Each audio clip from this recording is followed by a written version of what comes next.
long time, and I've given it in working on insurance in a couple other places, but the rules keep changing, and I think it's important. First of all, I want to talk about what's happened. There's been Mexico's had some problems with immigration, with corruption, and things like that. So about 2 years ago, they started a process of renewing the immigration system here in Mexico. They're trying to make it a little bit more like the immigration system in the United States or Canada. I'll get to that, but basically, for everyone that's here, don't worry. The changes are not bad.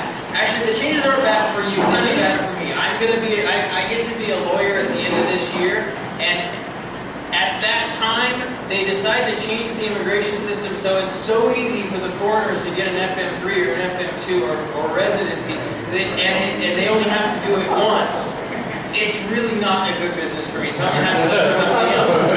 But that said, I'm going to start out with basically with the changes. And the big change is going to affect people that don't have an FM3 or an FM2 right now. If you're not a resident, a legal resident in Mexico right now, the changes are going to affect you because you're not going to be able to change to resident in Mexico while you're in Mexico. And this is how they're making it like the United States or Canada. United States or Canada, you cannot, unless you have a family link or you're here as a refugee or have political asylum, you cannot change from tourist to resident inside Mexico, just like in the United States or Canada.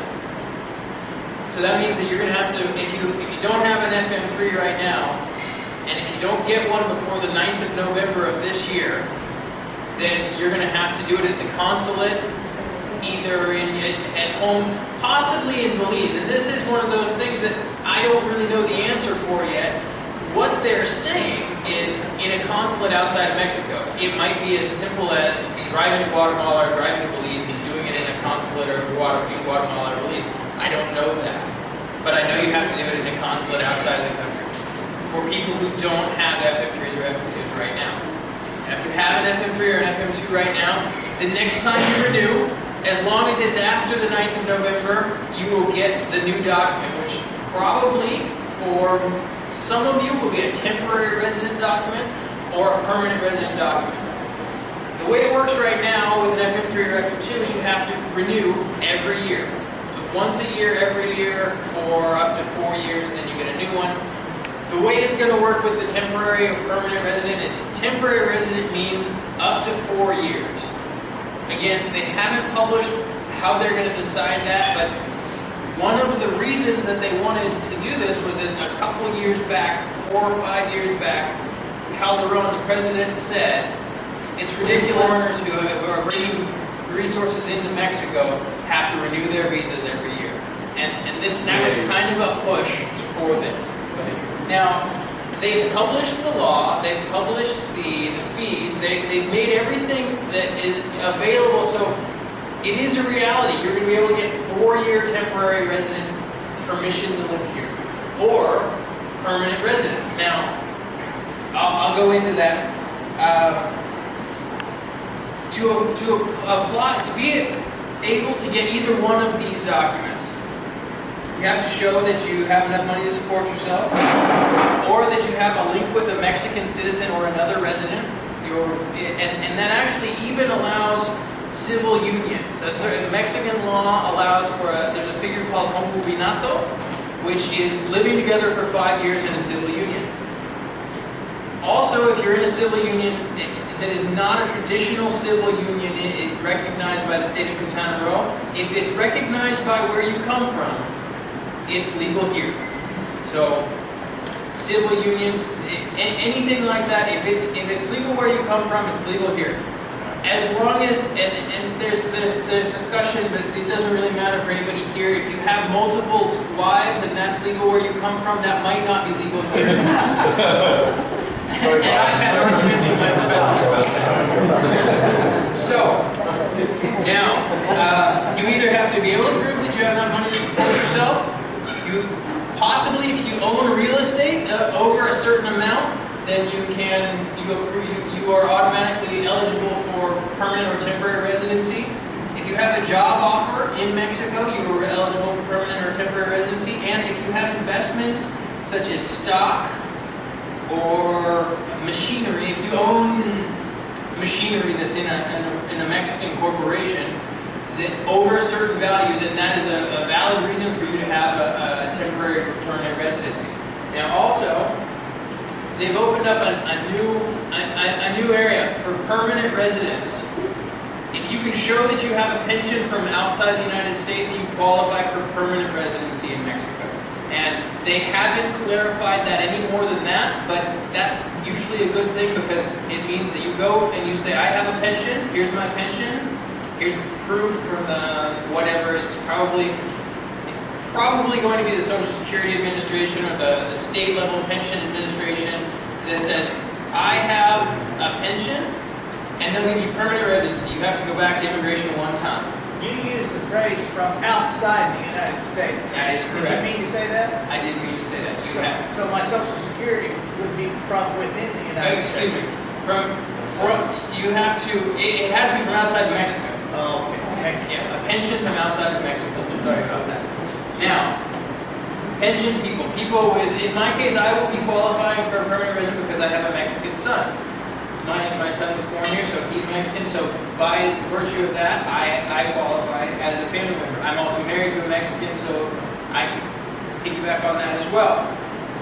There's going to be a point system, which is interesting. The point system, they haven't really qualified what the point system is going to be. They haven't said how many points, but they have mentioned that the point system to be eligible for permanent residency will be based on level of education, work experience in important labor areas that are needed in Mexico, investments, ability in science or technology, international prizes or recognitions, and these two are important.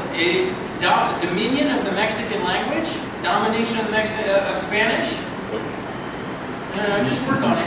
Just work on it. Or knowledge of Mexican culture. And those two can be a big deal. If you go and learn a little bit about that, you can qualify for the point system. And they said that there will be other things that will qualify for you for the point system as well.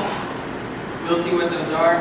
They're using a legislative technique that's called "we'll publish more later." So we don't know when that's going to happen, but they'll publish more later. So now those are the big changes. Like I said, the major changes for people who don't have their FM3s yet, and that's going to be that you're going to have to apply for residency outside of the country, or you'll only be allowed to be in the country for 180 days, and then you have to leave and come back. That's sort of a big deal. They haven't qualified how that's going to work. If going to Belize and coming back counts as leaving the country or not. It should. It makes sense. But really what I wanted to talk about is why to have residency and what some of the benefits of being a resident are. Because the people that are here, I think almost everybody already has an FM3 or FM2, or they're only here for a short period of time and then they leave. So the benefits of residency are vehicles. You can have a foreign plated vehicle in the country and your import sticker is valid for as long as your resident status is valid. So if you come in on a tourist card now and then become a resident, as long as that residence is valid, your vehicle is okay in the country.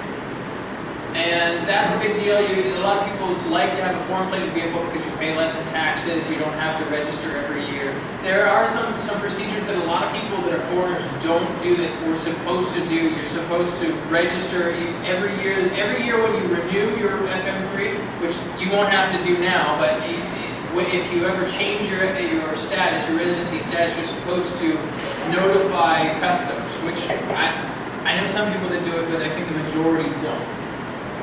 The other benefit in terms of vehicles is people who decide to buy a Mexican plated vehicle, in Quintana Roo, you need to have an FM2 or FM3 to register the vehicle in your name. Or you can register it in somebody else's name, your accountant, your lawyer, whoever.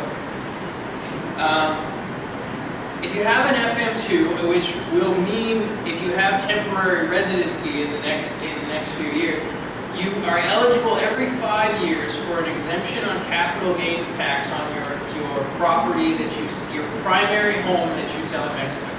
every 5 years. That's important. You can only do it once every 5 years. And you have to show that you have, right now you have to have an FM2 and have a power bill that is in your name. And this is a big deal. A lot of people years ago bought their properties for, they bought their properties for one value, but on the deed it says a different value. And now when they're going to sell, they're selling and actually putting the number on the new deed that is what they're selling for, and they're having to pay lots of money in taxes. So this is a big deal. This really helps a lot of people. It can save you tens of thousands of dollars. Now another benefit that I don't think anybody here qualifies for, but if you're over 60, there's a Mexican government card called an INAPAM card that goes for seniors. It's a stimulus for seniors. And if you have an FM2 or an FM3 or the new permanent or temporary residence, You said stimulus, did you?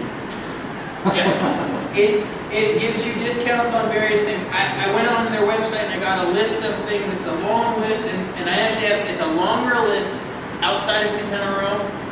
But restaurants like Bib's Talks, 100% natural biscuits, the California Grill in Cancun, various others give a discount, 10, 15, 20%. Medical supply stores, optometrists, they give discounts. A lot of these places have locally have these deals with the INAPAM system. Department stores. The only one locally that I could find was Suburbia in Cancun, but they offer a 15 to 20% discount for people with these cards. Some hotels and some travel agencies give discounts. Cinepolis, all the major movie theaters give a discount. A lot of major bookstores. There's a bookstore called Perua, which I don't know if anybody here would shop there. I go there for all my legal books and all that. They give a 20% discount for seniors. I don't qualify. Museums, archaeological sites, ruins, they give a discount up to free with the INAPAM card. The bus to the airport gives you, is it half price? Does anybody know? I think it's half price.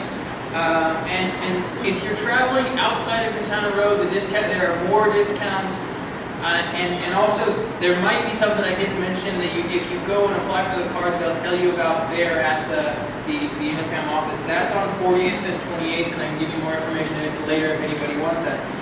The other major benefit, well, not major benefit, but it's a benefit, is that you can get discounts in places like Xcaret, Shellha, the dolphin places, amusement parks, and things like that that are for Mexican culture. You can get a great discount, as well as golf courses. I think there's a one golf course in Mayacoba that gives golf for 350 pesos a day if you have your FM3 or FM2, which is a huge discount from $200. So, you know, that's really it. I know there are lots of questions, and so I want to open it up for questions, and I can do that for how long? 10? 10. Easy. All right, great. So,